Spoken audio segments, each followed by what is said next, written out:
بسم اللہ الرحمن الرحیم۔ محترم حضرات، افضل یہ ہے کہ قربانی کے گوشت کے 3 حصے کیے جائیں۔ ایک حصہ فقیروں میں تقسیم کر دیں، دوسرا حصہ اپنے رشتہ داروں اور دوست احباب کو دیں، اور تیسرا حصہ خود اپنے استعمال میں لائیں۔ اور اپنی قربانی میں سے خود کھانا بھی مستحب ہے۔ اگر خود کو ضرورت ہو تو سارا گوشت اپنے استعمال میں بھی لا سکتے ہیں اور سارا کا سارا غریبوں میں صدقہ بھی کر سکتے ہیں۔ اسی طرح قربانی کے گوشت کو ولیمے میں بھی کھلانا درست ہے۔ قربانی کا گوشت غیر مسلم کو بھی دینا جائز ہے۔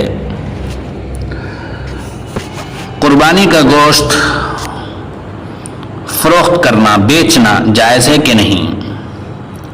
اصل یہی ہے کہ قربانی کے گوشت کو نہ بیچا جائے بلکہ اپنے استعمال میں لائیں، مستحقین میں یا ضرورت مندوں میں تقسیم کرا دیں۔ لیکن اگر گوشت اتنا زیادہ ہو کہ اس کے ضائع ہونے کا خطرہ ہو تو ایسی صورت میں ضائع کرنے کے بجائے بہتر یہی ہے کہ قربانی کے گوشت کو بیچ کے اس کی قیمت غریبوں میں اور مستحقوں میں تقسیم کر دیں۔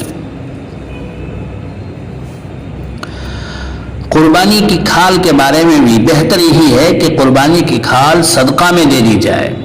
ہاں، اگر ہم اپنے استعمال میں لانا چاہتے ہیں تو لا سکتے ہیں، جبکہ اسے بیعینہ ہی دباغت وغیرہ دے کر استعمال کر لیا جائے، یا اس کے بدلے میں کوئی باقی رہنے والی چیز لے لی جائے۔ مثلا کھال دے کر بدلے میں کوئی برتن لے لیا جو باقی رہنے والا ہے، تو مالک کے لیے کھال سے اس طرح کا فائدہ اٹھانا جائز ہے۔ لیکن اگر قربانی کی کھال کو بیچ دے تو ایسی صورت میں اس کی قیمت کا صدقہ کرنا لازم ہوتا ہے۔ قربانی کی کھال مسجدوں میں اس غرض سے دینا کہ اس کو بیچ کر مسجد کی مختلف ضرورتوں میں خرچ کیا جائے، یہ درست نہیں ہے۔ اسی طرح مسجد کے امام کو تنخواہ اور معاوضہ کے طور پر قربانی کی کھال دینا یہ بھی جائز نہیں ہے۔